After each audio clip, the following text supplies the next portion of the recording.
Так, сколько там? 60. 60.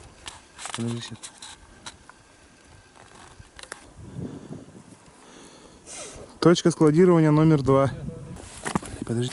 Так, стоянка номер 3. Смотри, сам Лесовоз. Лесовоз по дороге туда пошел. Возит куда-то точно.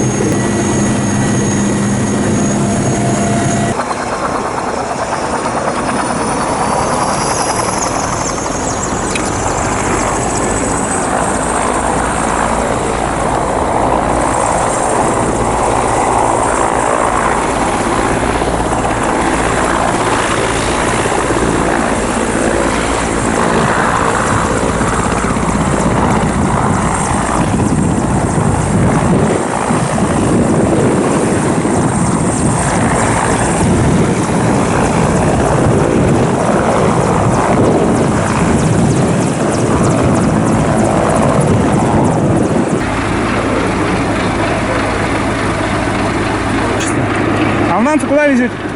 Нанцы в этот, на участок. На какой? Этот, где именно название-то я не знаю. Я только водитель. А, вас наняли, получается, да? Да, так. А она кто? Предприниматель, да? А это я не знаю.